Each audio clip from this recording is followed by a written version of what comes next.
But all these guys you have working for you are armed as well? It depends on the situation, Okay. right? So, but you know, what you find out is that guns are not going to really help you in a situation where you're in close quarters, you're in a place with lots of people. There's no field of fire that's clear. So this concept of using a gun to defend yourself against a gun doesn't work.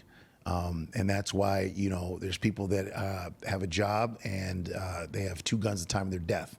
And they were doing a great job. And a person with no training was able to kill them simply because the gun was not the proper solution to that situation. And I know some guys who were great officers, great people, and they died by being killed by someone who had no skill. Right.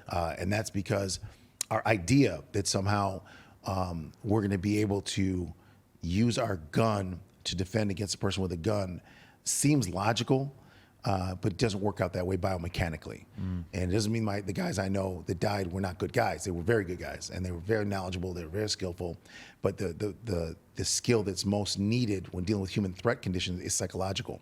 Being able to read body language. Reading means recognizing evasive, aggressive, deceptive behavior.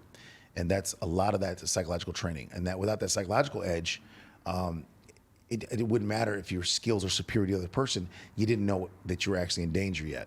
And as a result, you know, that's how you end up getting killed. Right. So we really, after many years of force-on-force conflict, we learned that the training needs to de-emphasize physical force and really emphasize psychological understanding, reading behavioral anomalies in people's behavior so that you can be ahead of their behavioral changes. And then I took it a step further, and now we're able to, because of our experience, we're able to teach people how to manage threats and create a condition that you're able to de-escalate someone by understanding how to project de-escalation. Okay. So de-escalatory body language, facial expression, voice inflection, body language. How do you project to someone, I'm not a threat to you, there's no reason for you to attack me, there's nothing to gain, and you're not gonna win all at the same time. Right. Right? And if you do that properly, you're not gonna have violent outcomes.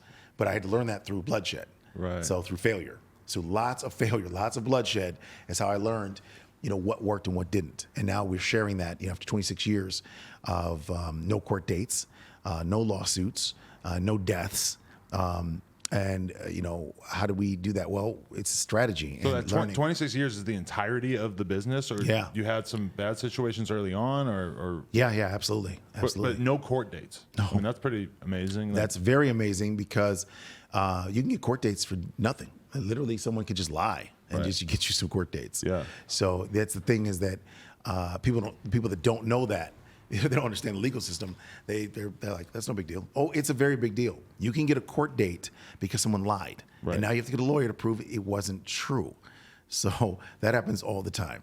And what we do is show you how to create a condition where the witnesses see things your way because you did something in a legal way, and you formulated your actions based on civil and criminal understandings that you normally wouldn't have had. Can you please subscribe to the No Jumper Clips channel and get it to 20K, or they won't have no money to pay me, and I'm gonna have to go rob people again?